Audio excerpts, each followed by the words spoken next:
Ó, eu estou mega feliz de estar aqui. Obrigada pela Que oportunidade de bom, estar com você que aqui e bom, também eu em prol também do grupo. agradeço. Eu agradeço. Então, eu vou começar, como eu começo sempre, falando um pouquinho do nosso grupo, para quem está chegando pela primeira vez. Eu sou Kelly, eu sou voluntária do grupo Amor Vida. É um grupo sem fins lucrativos, sem partido político partidário, né? Ou religioso. Então, a missão realmente é acolher, é ouvir, com acolhimento, com presença, sem julgamento, né? Com amor, efetivamente, né? Com amor na ação. Então, o nosso grupo, ele realmente é um grupo de apoio. A missão é a prevenção do suicídio e a valorização da vida. O quanto isso está tão em falta, né? Desse apoio, desse acolhimento. A Neuzinha já colocou o nosso telefone. A ligação ela é gratuita, é o 0800, o 750-5554. A ligação ela não é gravada.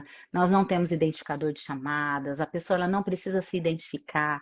Então, é realmente para criar um espaço seguro para que ela consiga falar um pouquinho das suas dores.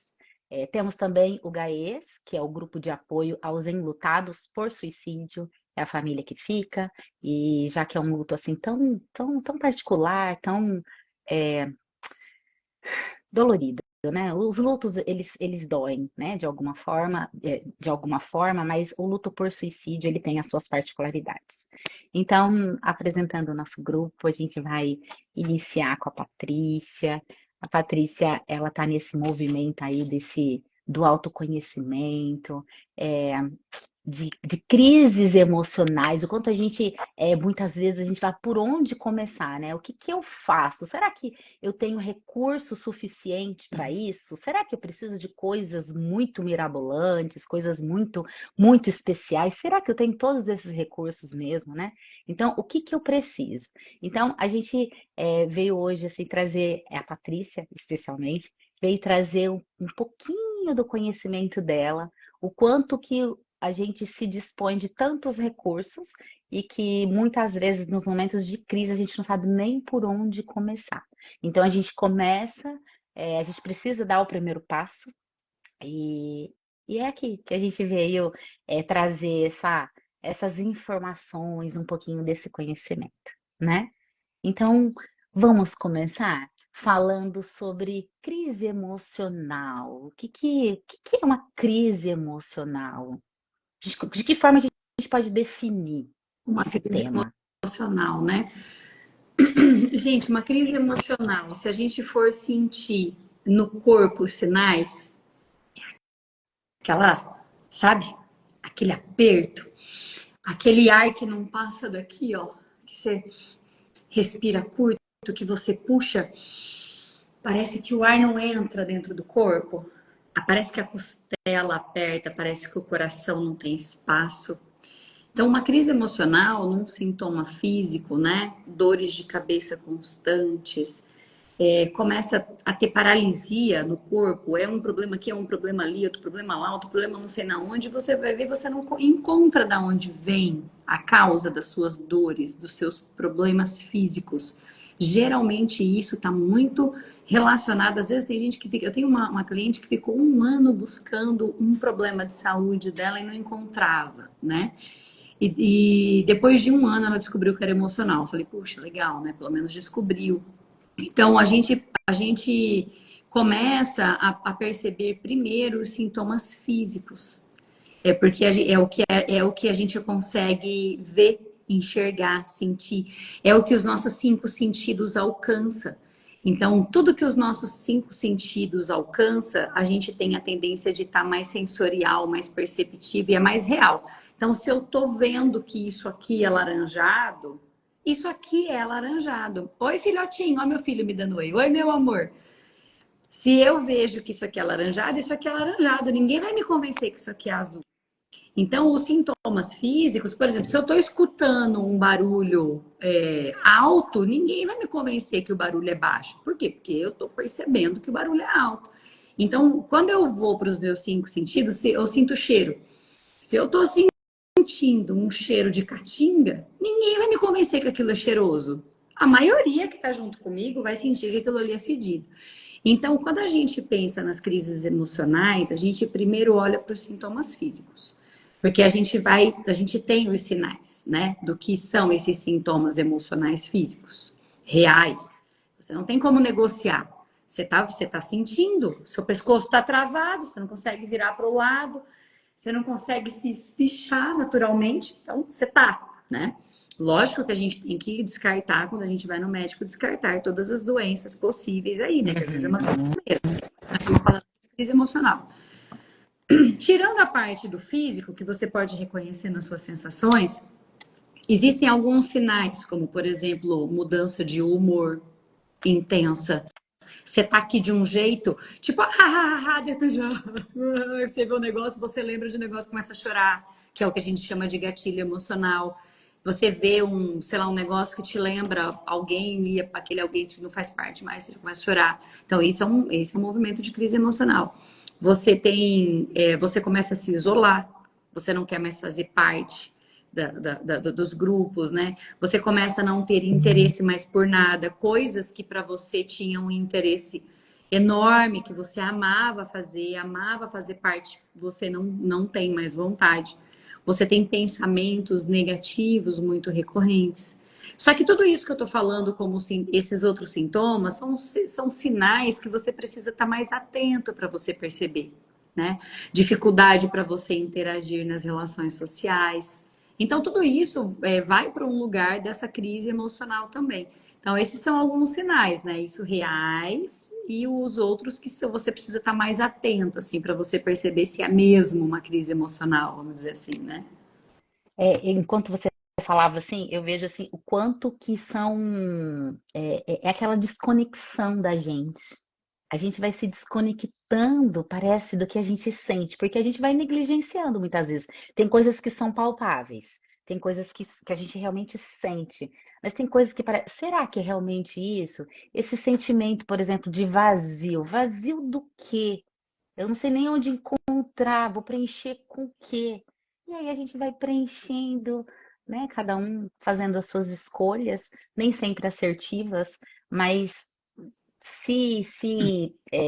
preenchendo de alguma forma, né? É, Então eu vejo, enquanto você falava assim, é, porque desregula tudo, né?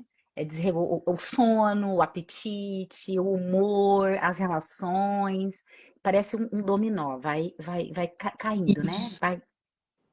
E é assim, né? Você estava falando sobre desregular tudo, né? E aí uma coisa importante da gente entender nesse processo é que a gente se desregula e se regula o tempo inteiro. E quando a gente entra num estado de crise emocional, é porque a gente está se desregulando há tanto tempo sem conseguir se regular de volta para o centro, que a gente acaba ficando desregulada e aí vem o efeito dominó. Né? É uma constante de desregular sem voltar para o centro. Porque imagina assim, quando a gente fala num vazio, quando eu me sinto vazia de mim, né? Quando nada me preenche. Quando eu transfiro a responsabilidade para o outro sobre o preencher-me, né? É porque, como que a gente se preenche, como que a gente transborda, né? Da gente conhecendo os nossos valores, as nossas necessidades, os nossos hobbies, os nossos interesses, o que a gente gosta, o que a gente quer. E, verdade seja dita, a gente, ao longo da vida, a gente vai perdendo essa capacidade de voltar para a gente, porque a gente vai indo para o mundo, né? A gente vai indo para as coisas, a gente vai indo para a profissão, a gente vai indo para a família, a gente vai indo para os filhos, a gente vai indo para os amigos, a gente vai indo. E nesse eu vou indo, eu não volto para mim. Então eu vou deixando a vida me levar. E aí Eu preciso caber, né? Eu preciso caber. E aí é um grande desafio, né? Porque a gente quer ser amado, né? A gente é ser social, a gente é amado, a gente quer ser querido. Mas, porém, entretanto, todavia, a gente não pode abrir mão de ser querido por nós antes de querer ser querido pelo outro, né? A gente precisa olhar para a gente, para nossa história e ter orgulho do que a gente está fazendo. E eu vejo assim, ó, nunca é tarde para a gente começar a se olhar. Hoje o meu filho falou assim, esse meu filho que tá aqui, que falou oi, mamãe. Ele tem 13 anos. E ele falou assim, mamãe, eu não tenho a mínima ideia do que eu vou ser quando eu crescer. Fazer faculdade do quê?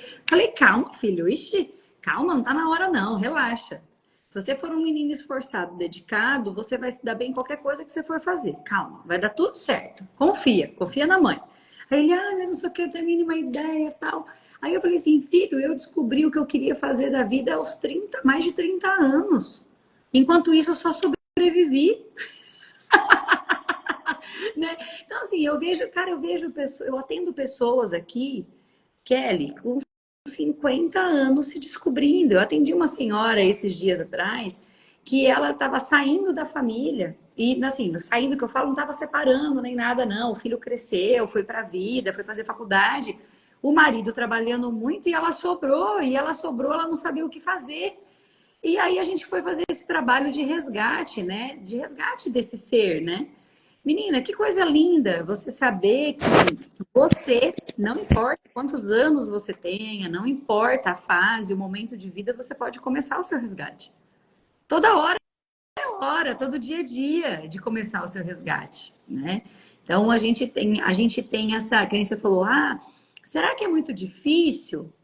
É difícil fazer escolha, mas não é difícil fazer as práticas, né? É difícil fazer a escolha de todo dia você fazer algo por você. Mas você fazer por você é uma delícia. É uma É delícia. quando você falava do resgate da gente, né? E de ser aceito por ser quem somos. O quanto isso é desafiador, porque a gente precisa pertencer, a gente precisa caber em caixas que nos colocam, e aí, de repente, né, no seu atendimento, quem eu sou, o que eu gosto, né? O que eu faço por mim, ou o que eu quero, a partir daí, começar a fazer por mim. A gente chega muitas vezes no momento da vida que a gente não sabe nem o que que a gente gosta, o que que faz sentido. É isso eu gosto porque o outro gosta ou eu gosto porque eu gosto? Não é? É aquela, o quanto que a gente de- tem essa desconexão em um momento até a gente despertar. E sempre é tempo, né? É sempre é tempo. Sempre é possível. E é um desafio. O que que você entende que é um desafio a gente se perceber? De que forma eu consigo entender, por exemplo, ou saber perceber que essa crise está chegando? Eu concordo com o que colocou aí, ó, o acredite em você, motivação. Autoconhecimento deveria ser uma disciplina escolar. Boa noite, Gerson. Eu concordo com você, porque se a gente tivesse isso como base, seria mais fácil a gente se perceber. Seria mais fácil eu perceber que eu tô fora do meu eixo. Eu experimento a sensação de completude. Se eu Uhum. experimento a sensação de completude, todas as vezes que eu estiver fora dessa sensação, eu vou saber que tem alguma coisa errada e eu vou ter que fazer alguma coisa para voltar para o eixo, para me regular, né? A vida acontece no agora, ele falou aqui, né? A vida acontece no agora, mas quantos de nós sabemos o que é o agora? Quantos de nós realmente damos conta, tipo, de vir para o agora e deixar, tipo, o futuro ser um mistério? A incerteza. Quantos de nós conseguimos caminhar nessa incerteza? Quantos de nós conseguimos abrir mão da culpa, das coisas do passado, do que foi e deixar de ficar vivendo aquilo para poder viver o agora? Como que faz isso, né? Então, eu não sei se eu respondi a sua pergunta, né? É difícil perceber, é difícil. Tanto que a gente tem pessoas de idade que não têm a mínima ideia do que é isso que a gente está falando aqui, né? Tamanha é a desconexão que a gente vai criando. E aí uma coisa que eu queria reforçar, que a gente falou sobre, é que se a gente for parar para pensar, a gente é filhos dos filhos da guerra, né? E lá a gente tem uma criação que foi muito exigida essa força de luta, de resistência. E eu vejo assim que muitos de nós, a gente vive essa vida de resistência. Eu estava até conversando, eu converso muito com as mães dos meus filhos, eu tenho dois filhos, um de 12 e um de 13. E eu percebo, as mães mais velhas, elas têm mais dificuldade de relaxar em relação ao viver do filho na fase que o filho está. As mães mais jovens, elas já não têm tanto essa resistência, elas permitem que as coisas sejam como elas são com mais facilidade. Eu percebo muito esse movimento, eu percebo muito assim, essa exigência das coisas, sabe? E eu acho que isso impede a gente de ter essa tranquilidade, de poder existir do jeito que a gente é, que foi o que você trouxe. Porque é muito difícil a gente assumir, por exemplo, que a gente é imperfeita. É difícil a gente assumir que a gente erra. É difícil assumir que a gente é malvada. É difícil assumir que de vez em quando a gente fala aquele negocinho que cutuca a ferida de quem a gente ama e depois a gente tem que pedir desculpa. É difícil a gente aceitar que muitas vezes a gente quer ajudar quem a gente ama, mas muitas vezes a gente não consegue. Então, a gente aceitar essas limitações como ser humano é muito difícil, porque foi pregado na cabeça da gente lá atrás que a gente, se a gente se esforçar e se a gente quiser, a gente pode tudo. Só que a gente não pode. Só que a gente não pode tudo. A gente pode algumas coisas, né? E a gente pode muito mais do que o que a gente está agora, isso com certeza. Mas daí poder tudo é muita coisa. E isso cria uma certa pressão que te impede de sentir e viver o que está acontecendo dentro de você de verdade. Então é muito importante a gente viver no agora, né? Que foi a vida acontece no hoje. É muito importante a gente aprender a voltar para o agora e se perceber. E o quanto essa a vida produtiva, né? Essa imposição de uma vida sempre produtiva, o quanto faz com que a gente se desconecte, né? Porque a gente muitas vezes está no limite, mas se aguenta mais um pouco, não, mais um pouquinho, não, mais um pouquinho, né? Então, essa pausa, né? Essa calma que a gente precisa desse equilíbrio, a hora de seguir, a hora de pausar, e é de se reconhecer muitas vezes como começa a minha, onde começa, onde eu consigo perceber que a minha crise está chegando, né? É no meu estômago de repente, é na minha garganta, é no meu sono que de repente já está diferente, é na minha alimentação que de repente eu estou mais desleixada. Então, existe, tem muitos sinais, só que a gente vai, e muitas vezes a gente não sabe nem para onde está indo, para onde eu estou indo, aonde eu quero chegar. Eu acho que esses sinais que você está falando, ele é muito de cada um, né? Tem gente que vai comer Sim, sim. compulsivamente qualquer coisa para dar conta de engolir as emoções, para não ter que olhar, né? Tem gente que vai segurar tudo aqui para não ter que falar ou expressar o que está vivendo. A pessoa até sente, mas aí ela não consegue expressar. No estômago fica tudo embrulhado, porque as lágrimas ficam todas ali, porque você não chora, né?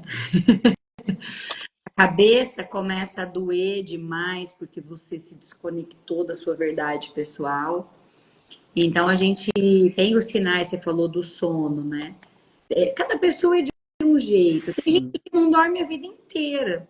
Tem gente que começa a perceber que está mudando o sono. Né? Tem gente que muda a questão da alimentação, tem gente que sente que o corpo começa a paralisar. Então, cada pessoa vai ter de um jeito, cada pessoa vai ser de um jeito. Daí a importância da gente se perceber, da gente se perceber. E da mesma forma que a gente percebe os sinais de que a gente está entrando numa crise emocional, a gente também pode ficar atenta quando a gente começa a fazer o nosso autocuidado, a gente começa a cuidar da nossa saúde mental, começa a se abastecer, os sinais também mudando. Porque quando você começa a se abastecer, a se cuidar, esses sinais também aparecem. Aparece o sinal de que seu humor começa a ficar mais leve, você começa a ver mais graça nas coisas, você começa a ter uma esperança mais genuína acontecendo dentro de você. A gratidão surge em momentos pequenos. Então, tudo isso são sinais de que você está evoluindo a questão da sua saúde mental e emocional. Né? Que mais de sinais? O corpo começa a ficar mais leve, mais disposto, se acorda mais disposta para a vida. menos cansada. Enquanto você falava assim, eu vejo que é o autocuidado. O quanto a gente precisa se conhecer, entender os nossos limites, o que eu gosto, e a partir daí é, colocar em prática alguns autocuidados, vamos dizer assim, né? O que também é um desafio, porque muita gente sente, inclusive, culpa por se priorizar, por ter aquele tempo para si. Uhum. Aquele tempo, aquela pausa, aquele tempo, porque, como eu disse, a gente tem que estar produzindo, porque se a gente não estiver produzindo, né? Quem é você se você não está Uma produzindo? Então, preguiçosa, uma uma. relaxada, né? São as crenças, né? E aí, eu te pergunto, assim, na sua opinião, assim, quais são os maiores desafios do autocuidado mesmo, para a gente poder entrar em estratégias de enfrentamento e estratégias de autocuidado? Kelly, eu e o desafio para a gente se cuidar são os pensamentos negativos que a gente enfrenta, né? Porque quando você vai fazer qualquer coisa fora do seu padrão, daquela rotina que você está acostumado, o seu cérebro vai resistir. Ele vai resistir. E você tem que saber disso. É como você ir para uma academia. Para você ir na academia, perguntar como funciona, é uma luta. Para você voltar e fazer a matrícula, é outra. Para você ir a primeira vez malhar, é outra. Para você pôr a roupa que vai naquela academia que você não está acostumada, que você não sabe nem como que é, para você vestir aquela roupa que você nunca põe, que cola tudo no seu corpo, você não sabe nem para onde ir com aquilo, é outra luta. Para você ir o segundo dia, é outra luta. E assim, vai indo até o dia que você vai indo, vai indo, vai indo, e você fala assim, cara, esse negócio tá fazendo bem pro meu corpo, eu tô me sentindo melhor, né? Mas até você chegar nesse lugar que você tá se sentindo melhor e você descobrir quais são os tipos de atividade física que te ajuda, quais são os exercícios que você mais gosta, qual é o professor ali da academia que você gosta mais, quais são as turmas que você vai se envolver, qual que é o tipo de gente que você vai se conectar ali naquela academia. Então, tudo é uma descoberta. Então, quando a gente pensa é difícil, por quê? Porque você vai ter que abrir mão de tudo que você sabe para descobrir tudo novo, porque você não sabe o que é autocuidado. Você ainda não sabe como é se cuidar. Você ainda não sabe coisas de você que você precisaria estar sabendo já. Então você se cobra por você não saber. Então eu acho que o grande desafio, grande assim, ó, lá longe, quando a gente começa um processo de autocuidado, é a gente abrir mão de tudo que a gente achava que sabia e se colocar na posição de aprender sobre si. Tudo novo, é tudo novo. Tipo, você vai começar a fazer, cara, o que que eu gosto? Não tenho a mínima ideia. Mas então como que eu vou saber? Fazendo coisas que você não faz no seu dia a dia para você ver se você gosta daquilo ou se você gosta daquele outro. Se você, tipo, eu não gosto de ir pra academia, tá bom, vai fazer uma caminhada. Aí no outro dia vai lá no yoga, no parque de graça, faz uma aula de yoga de graça. Aí faz uma aula experimental de não sei lá o quê. Aí faz um não sei o quê. Aí vai indo, vai fazendo. Vai fazendo atividade em grupo, vai fazendo atividade sozinho, vai fazendo atividade mais reflexiva, atividade onde você conversa mais com o povo, uma aula de axé, ai, adoro, uma zumba. Ihu! Tipo, meu perfil vai nesse aí fácil, eu ia me divertir super, né?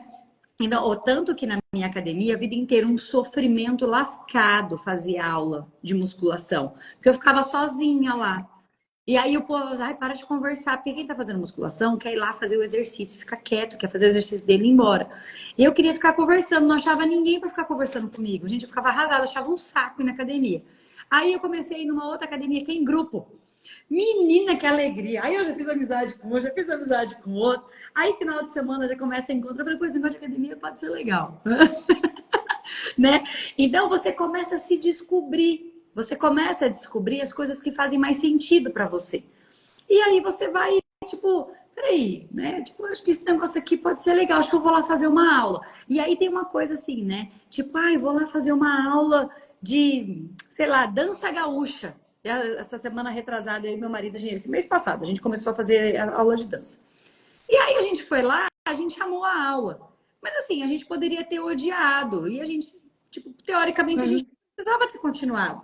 Tipo, teoricamente, você pode ir em algum lugar que você vai movimentar seu corpo, que não necessariamente você precisa até gastar com isso, que você vai se sentir maravilhosamente bem. Só que você só vai descobrir se você for. Se você se Se per... é uma coisa que você nunca fez. E eu acho que esse que é o mais difícil. Às vezes você pega assim uma lista de perguntas, né? Ah, quando você era criança, o que você gostava? Aí você fica ali, Deus do céu, como a minha vida. Ai, meu Deus, eu não sei nada. Nossa, eu nem lembro. Ai, que horror. Ai, nossa, comecei a fazer esse negócio, eu tô pior agora.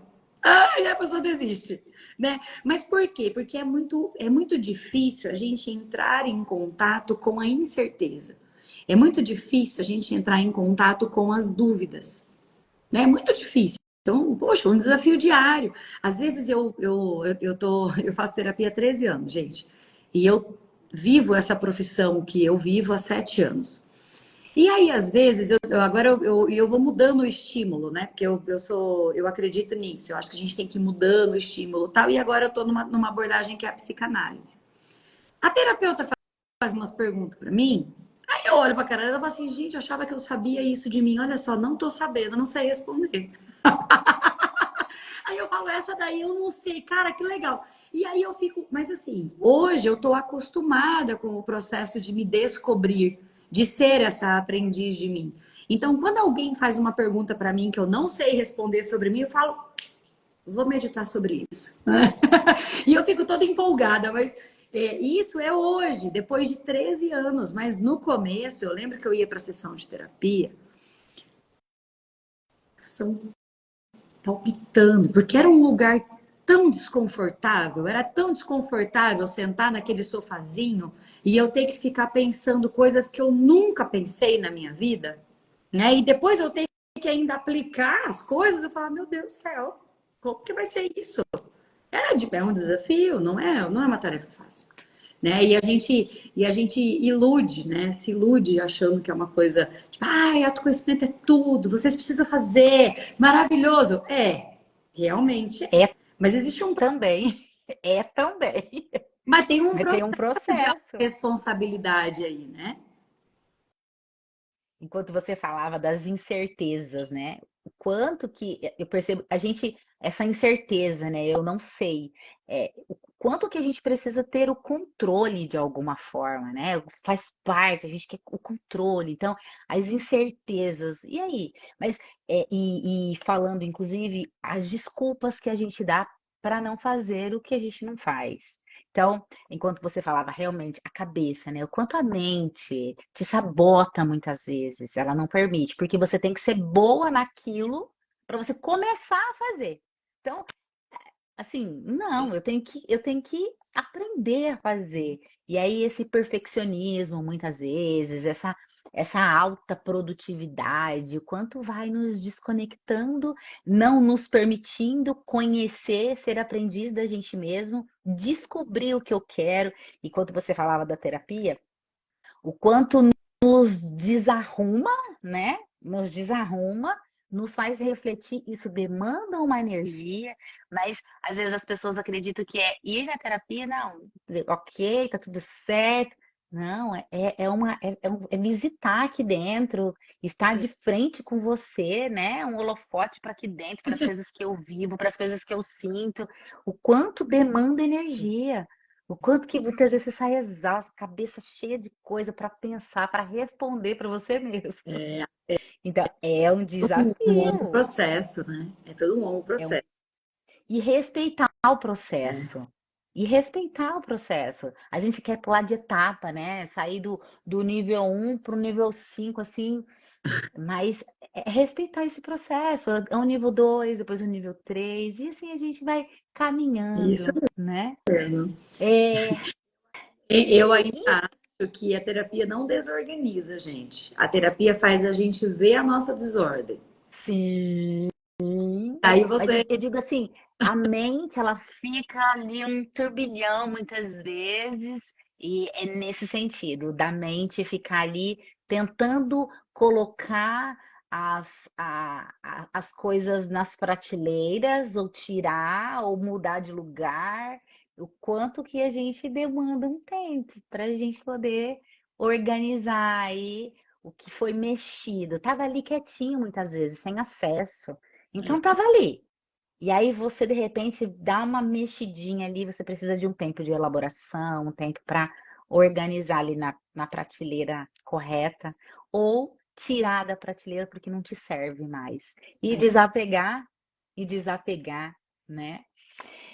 Mas olha, então vamos falar um pouquinho sobre as estratégias de enfrentamento, como enfrentar esses momentos, de que forma a gente consegue recorrer, de que forma a gente tem recursos para aplicar quando a gente não estiver bem, quando a gente estiver aí nesses momentos mais desafiadores. eu acho muito importante a gente se antecipar, né? Eu acho que a gente ter um livrinho de ações positivas, de ter algo que nos coloque no racional da coisa. Não é racional a palavra que eu quero, não é racional, é concreto. A gente precisa vir para o movimento concreto, porque na hora do olho do furacão, na hora do caos, não adianta, você precisa ter alguma coisa para se apegar. E se você ficar só no subjetivo da mente, você não dá conta, porque as dúvidas aumentam. Então você precisa ter algo concreto que te traga para o momento presente e que te traga para o seu processo. Porque quando você vem para o processo e você entende que não há imediatismo quando o assunto é mental, energético, não importa. O processo de desenvolvimento do ser humano, ele é longo, né? Isso para não dizer eterno. Mas a gente tem esse processo, então a gente precisa ter uma concretude sobre o processo, para a gente poder enxergar ele acontecendo sempre que a gente se desespera. Porque quando a gente tem esse movimento, a gente fica mais realista. Porque qual que é o grande desafio da nossa mente? É que ela fantasia muita coisa. E quando você se perde nas fantasias, você não consegue vir para a realidade. E se você não está na realidade, você começa a caraminholar. E aí a mente tagarela assume o comando em um abraço. Você cria uma catastrófica vida para você como se você fosse falecer daqui 5 minutos, né? Que daí a gente já está falando de casos mais graves como crises de pânico, outras coisas. Mas a sua mente consegue fazer isso com você, ela consegue te botar no. Você está aqui enxergando o mundo, você sabe que você é a parte de algo grandioso. A sua mente vai fechando num nível, dependendo da fantasia, que você vai caraminholando, que você passa a ver a vida isso aqui, ó. E aí, se você estiver vendo isso aqui, acabou, né? Porque você não vai conseguir sair. Então, você precisa vir para o concreto para você começar a abrir de novo e encarar, vir para a realidade de novo. E aí, eu acho muito importante dizer isso, que cada pessoa tem a sua forma e a sua estratégia de enfrentamento. Existem inúmeras, inúmeras. E você, como eu disse, seja aprendiz de você, assim como você vai descobrir qual é a sua atividade física mais prazerosa, você também pode encontrar as suas estratégias de enfrentamento mais prazerosas. A que eu vou ensinar hoje para vocês é o mindfulness, que é a meditação sem cunho religioso, sem nada relacionado a religião mesmo, essa coisa de você ter que parar, não tem nada disso. É para você vir para o momento presente. A meditação mindfulness nada mais é do que você estar no momento presente sem julgar o que está acontecendo. É você conseguir diminuir o falatório da mente e viver de verdade a vida como ela é. Então, como a gente faz isso? A gente explica, né? A gente tem os nossos 5 sentidos, que é a concretude. Quem chegou no final agora, depois que a gente começou a live, depois assiste o comecinho que eu falei um pouco sobre essa parte da gente ser mais concreta com as coisas, a importância da gente ser concreta. Então, a gente trabalha os 5 sentidos para a gente voltar para o momento presente. E a gente trabalha a respiração e a propriocepção do corpo. Por exemplo, neste momento, o que está acontecendo no seu dedão esquerdo do pé? Se você levar a sua atenção para a sua coluna, para a base da sua coluna, o que você está sentindo aí? Quais são as sensações presentes aí? Antes de eu chamar você e chamar a sua atenção para esse lugar, a sua coluna estava aí, o seu pé estava aí, você não estava sabendo da existência dele. Então, o que isso significa? Que a nossa consciência, ela está onde a gente leva, só que a gente não consegue estar em todos os lugares ao mesmo tempo. Então, se a minha consciência está nas fantasias, eu não consigo estar reconhecendo o que está acontecendo agora. Se eu estou nas culpas do passado ou na ansiedade do futuro, eu não consigo reconhecer o que está acontecendo agora. Por quê? Para eu reconhecer agora, eu preciso estar conectada com o meu corpo. Então, lembra disso. Todas as vezes que eu venho para o meu corpo, eu estou no momento presente. Por quê? Porque o meu corpo não consegue ir para o passado e para o futuro. Aquele filme De Volta para o Futuro, que ele ficava andando do passado para o futuro, não é verdade. Ninguém consegue. Então, a gente não consegue. Então, todas as vezes que a gente quiser vir para o momento presente, a gente se ancora no corpo.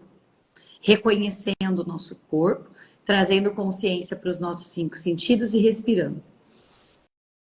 Sentindo o ar entrando e saindo. São funções antagônicas de todo ser humano. Ou eu estou pensando, ou eu estou percebendo o meu corpo. Eu não consigo fazer as duas coisas ao mesmo tempo. Nem eu, nem a Kelly, nem ninguém que está escutando, e nem ninguém que a gente ama, ninguém consegue. A gente não consegue pensar e perceber ao mesmo tempo. Então, quando eu estou percebendo o que está acontecendo, eu estou diminuindo o falatório mental. Então, se a minha mente está bombando de coisa, eu vou dormir. Eu vou dormir, minha mente está lá. Sem fim. Eu fico num looping sem fim. Quando eu vou dormir, fica ali. Não repite sem fim, né? A mesma coisa, não chega a lugar nenhum, você não aguenta mais pensar aquilo, você não consegue parar de pensar aquilo. O que você faz? Você deita e começa a prestar atenção no seu corpo, como se você estivesse fazendo um escaneamento. Imagina que a sua consciência, né? Imagina que você tem os olhos da alma. E aí você começa, como se você fosse uma formiguinha, a andar pelo seu corpo, reconhecendo todas as sensações que estão presentes. Começando lá da ponta do dedão, subindo para o calcanhar, para as pernas, para o joelho, para o quadril. E vai subindo, vai percebendo, chegando no seu rosto. Tenho certeza que você dorme antes de chegar aqui, ó. Se você começar lá no dedão. E toda vez que a mente começar a caraminholar, você volta para a sensação daquele ponto que você parou. Às vezes você tá lá prestando atenção no que está acontecendo no pé ainda. E a mente está falando. Porque é automático. Não briga com a mente, porque não adianta brigar com a mente. A mente é automática, né? O coração bate, a mente pensa. Essa é a função desse órgão. O cérebro, a função dele é pensar, assim como o seu coração é bater. Assim como você não manda seu coração bater, você também não manda sua mente pensar. Isso simplesmente acontece. Então, para de brigar com a mente que pensa. Porque mente pensa, a cabeça pensa, o cérebro pensa, tá tudo bem. Então, todas as vezes que a mente começar, o cérebro começar a pensar, você volta pro corpo. Não briga com você. Gentilmente traz a sensação pro corpo. E vai fazendo esse movimento. Quanto mais você treinar, fazer esse exercício de vir para o corpo, vai tomar uma água. Ah, vou tomar uma água. Pega a água. Vou tomar água. Deixa eu sentir aqui.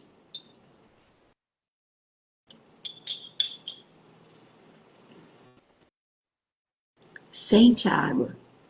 Vê até onde. Se você estiver realmente presente, olha para sua água.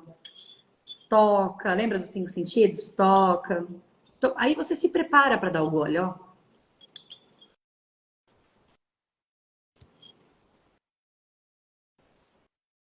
Percebe até onde você sente a água. Você percebe até aqui, não engoliu, acabou. Você vai aqui, você percebe até lá embaixo. Você percebe a água caindo embaixo. Até onde vai? Até onde a sua percepção alcança hoje? Um sinal. Quando você começa a tomar a sua água, você vai sentir ela num lugar. Com o tempo, você parece que ela preenche o seu corpo inteiro. É um sinal que você está expandindo a sua percepção. Expandiu a percepção, diminuiu a cabeça tagarela. Então, essa é uma forma, o mindfulness é uma forma concreta de você começar a reconhecer a sua percepção. Quando você leva a sua atenção lá para o seu pé, por exemplo, vou dar um exemplo meu real. Eu pratico mindfulness desde 2017. Tem dias que eu vou praticar o mindfulness, eu fecho os olhos, começo a reconhecer o que está acontecendo no meu corpo. Tem vezes que eu não percebo nada, minha mente está tão psicopata. Eu não consigo, não consigo. E isso assim, eu tenho anos que eu faço isso aqui. Aí eu falo, calma, calma. Vamos voltar para o corpo. Aí volto para o corpo. A mente pensa, eu volto para o corpo. A mente pensa, eu volto para o corpo. Isso, gente, aconteceu essa semana. Não é porque eu pratico, desde quando eu pratico, que é sempre fácil. Porque dependendo do momento de vida que eu estou vivendo, isso é um desafio para mim, né? E tem vezes que eu dou o play e eu fico lá. Ah, que delícia. Eu me sinto a própria Buda, entendeu? Então, assim, a gente não tem um algo definitivo na vida, né? A prática, a gente pensar no autocuidado, aí eu vou dar um exemplo mais real, né? Às vezes você vai fazer um cuidado com a sua pele e você faz e você sente o amor tocando assim na palma, na ponta dos seus dedos, tal. Tem vezes que você vai fazer o mesmo cuidado com a sua pele é você nos dois momentos, mas são momentos diferentes e a gente aceitar que a gente vive momentos diferentes e que não tem evolução definitiva, né? Tem fases na vida, tem momentos na vida, então lidar com tudo isso, né? Então, uma estratégia que eu deixo para vocês de presente, né, Kelly, para a gente encerrar, é isso. É você começar a prestar atenção que você tem uma percepção aí que pode te salvar. Por quê? O seu pensamento, lembra disso, o seu pensamento, a sua mente consegue transitar no passado, que é onde mora a culpa das coisas, claro, a gratidão também pela sua história. A sua cabeça consegue ir para o futuro, que é onde mora a ansiedade, o medo, a agonia, que também mora a imaginação, o sonho. Nananã. Então, não é errado passado e futuro. Na verdade, é como você faz essa viagem que é a grande diferença. Então, você consegue ir para os dois. Se você está indo para o passado ou para o futuro e está vivendo de uma forma ruim, venha para o presente através dos seus cinco sentidos, da percepção do seu corpo, da sua respiração, para você diminuir a tagarelice da sua mente, para você conseguir usar o passado e o futuro a seu favor. Que é o que está de posse, né? É o meu hoje, o meu agora. A Aí. Ana falou assim, que às vezes até se percebe uma dor em alguma parte do corpo que antes não tinha consciência. O que também é importante de se perceber, né? Tá doendo aqui, o que eu vou fazer com isso? Ou Busco ajuda aonde? não, gente. Às vezes, desculpa, amiga, te interromper, mas assim, às vezes, você reconhecer que você tá com uma dor na sua lombar e você ficar ali respirando nessa dor, você percebe que alivia. Às vezes, o seu corpo só quer atenção. É o que a gente está chamando de autocuidado. Você sabe que o mindfulness, ó, vou alongar aqui, eu queria encerrar, mas eu vou alongar um pouquinho. O mindfulness, o programa de 8 semanas pelo John Kabat-Zinn, que é o método MBSR, Uhum. ele foi desenvolvido numa clínica de pacientes terminais, né, pacientes que já estavam em cuidados paliativos, que precisavam aliviar as dores. E o que eles perceberam? Que quando a gente ativa a percepção do corpo, sem você fazer nada de diferente do que você já fazia, as dores diminuíam e a qualidade de vida aumentava. Então, muitas vezes, o corpo está te chamando porque ele só está querendo te salvar dessa loucura mental que você está vivendo. E quando você vem, ele faz assim: ah, ela chegou, que delícia. Aí as coisas se acalmam, sabe? Fui Por percebida, né? percebido aqui. É isso, né? Porque a gente ignora o corpo. O corpo é tudo, gente. Sem corpo não tem vida. né? A vida não acontece dentro da cabeça. A vida acontece através das experiências e percepções do corpo. Então, treinar, viver, né? Praticar isso que eu estou sugerindo para vocês é treinar e experimentar a vida. Então, se vocês quiserem, lá no meu Instagram, nesse aqui do Você Autêntico, vocês vão encontrar bastante conteúdo legal sobre isso. Enquanto você falava de se perceber, né? Perceber, porque a gente está aqui, né? Coluna, dedão. Enquanto você fala, aí a gente dá atenção àquela parte do corpo que já estava ali, né? O quanto que isso é importante, e esse recurso de se perceber, ele pode ser treinado antes de uma crise, vamos dizer assim. O quanto isso é importante, né? Porque às vezes a gente, de repente, quer usar a estratégia de respiração no momento em que a gente já está naquele pico. Mas por que não treinar antes? Vamos treinar, porque aí eu adquiro aquele recurso, adquiro esse treinamento, porque aprender em momentos de crise tudo se torna muito mais difícil, né? Enfim. Nem E aí a gente perde, né? eu não vou para a prova para estudar na prova. Tudo antes, Exatamente. depois eu faço a prova, né? Então, as crises é uma prova. Então, você tem que ter a capacidade antes, a habilidade antes para você poder usar na hora da crise. E aí, só uma curiosidade, eu sei que você precisa encerrar. Só uma Tô no curiosidade frio, que gente. já foi. Como curiosidade, o quanto o recurso, né, da respiração, o quanto é benéfico, o quanto nos acalma, o quanto regula, o quanto. E aí, como curiosidade, a gente respira, em média, 23.000 vezes ao dia. Quantas conscientes, quantas percebendo esse ar entrar com qualidade, com presença, com calma, com pausa. Então, é uma pausa para a gente realmente treinar essa respiração, esse ar que entra e sai o tempo todo e que a gente não tem consciência disso, porque é tão automático como muitas coisas que a gente faz, porque é muito mais fácil a gente continuar aquele caminho que a gente trilha do que a gente mudar a rota. Então, se perceber, perceber o corpo, perceber a respiração e fazer bom uso dessas 23.000 possibilidades em média ao dia, pelo menos um Voltar pouquinho, né?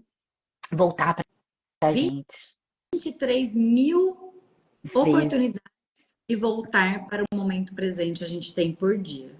Gostei. Vou fazer um vídeo sobre isso. Ó, você que tá aí, muito bonito assistindo até agora, muito bonito assistindo até agora. Pega seu celular, coloca o alarme amanhã 3 vezes no dia. Uma no meio da manhã, uma no meio da tarde e uma antes de dormir. Respirar. E na hora que seu alarme tocar, você respira conscientemente 5 ciclos de respiração. Faz isso, Perfeito, o que que acontece? perfeito. Mas olha, você gostaria de acrescentar mais alguma coisa? Porque a gente está encaminhando para o final, que foi diferente do que a gente planejou, né? Até por conta do seu compromisso. Mas você gostaria de acrescentar? Eu agradeço novamente, já te agradeci, mas te agradeço novamente pela oportunidade de estar aqui contigo, contribuindo, transbordando conhecimento. Então, eu te agradeço. E você gostaria de, Eu de quero, acrescentar mais alguma eu coisa? quero fazer o meu jabá. Gente, se vocês quiserem seguir lá o Você Autêntico, comentar, compartilhar, ver o conteúdo, ver se contribui para vocês. Eu estou terminando agora a nossa solução digital, uma plataforma na web, o Oi Você Presente, né? oi.com.br. Já já vai estar disponível para vocês se cadastrarem. Lá vocês vão poder respirar, vão poder aprender mais sobre tudo isso que a gente está falando aqui. É um material que eu estou fazendo com todo o amor do meu coração. Vai fazer 2 anos que eu estou produzindo um futuro aplicativo, que é para que a gente possa ter mais possibilidade, levar mais acesso a essa saúde mental para as pessoas. E tem também o curso Você Presente, que eu ensino todas essas técnicas também, que vai acontecer o primeiro módulo dia 26 e 27 de novembro. Quem quiser conhecer também será um prazer. Então tá bom. Eu te agradeço. Vou deixar o nosso telefone mais uma vez, porque a ligação era gratuita.